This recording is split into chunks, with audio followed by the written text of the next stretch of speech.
La construction durable au Maroc aujourd'hui, à l'instar des autres pays, représente plus qu'un impératif, mais une nécessité.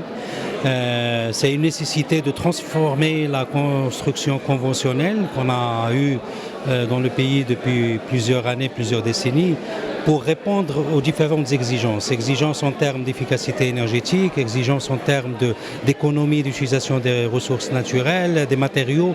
Enfin, il y a un certain nombre de sujets pour lesquels la construction durable est aujourd'hui et devra être inscrite de plus en plus comme une priorité nationale.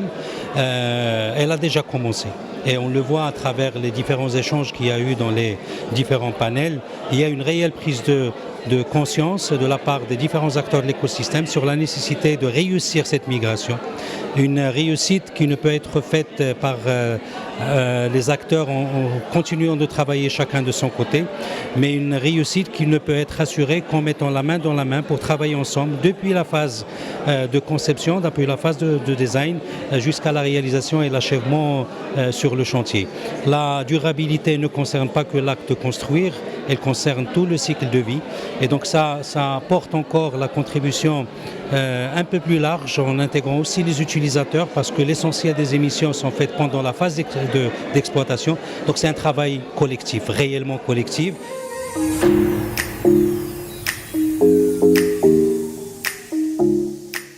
Donc la Farjoulsi Maroc est convaincue de l'intérêt de contribuer activement à cette mutation, à ce changement.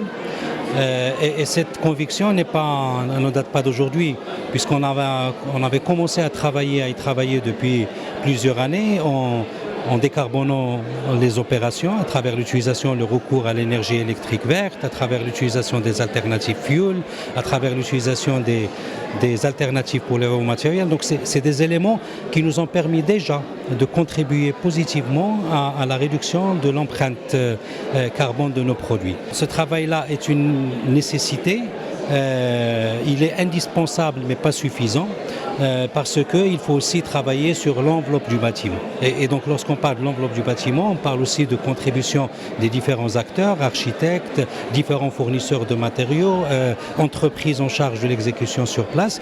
Et c'est là où le rôle aussi que joue la Farjoulsi Maroc pour fédérer les différents acteurs de l'écosystème autour de ce projet-là. Ça a commencé par les conventions et les collaborations qu'on a entamées avec le corps architectural marocain, avec les organismes de formation parce que c'est une composante importante, qu'on ancre encore aujourd'hui à travers le partenariat avec la FNBTP et la FMCI et aussi l'école d'architecture. Donc je pense que la Farjoulsi Maroc travaille et contribue par la fourniture des produits et solutions, mais aussi par ce rôle de fédérateur de l'écosystème pour œuvrer ensemble pour une construction durable.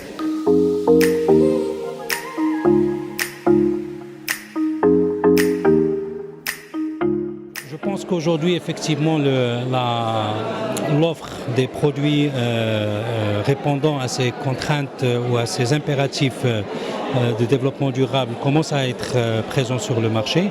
Nous-mêmes, on a commencé à développer des produits comme le béton EcoPact, comme le ciment EcoPlanet, qui sont des produits qui ont moins d'impact environnemental, sans aucun compromis sur la qualité, et qu'on essaye de mettre à la disposition des entreprises et des maîtres d'ouvrage pour contribuer ensemble à ça.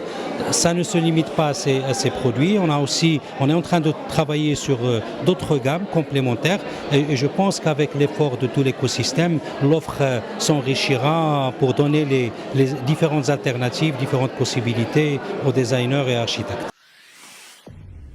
Pour suivre toute l'actualité d'EcoActu.ma, inscrivez-vous sur notre chaîne YouTube et rejoignez notre communauté sur Facebook et sur les autres réseaux sociaux.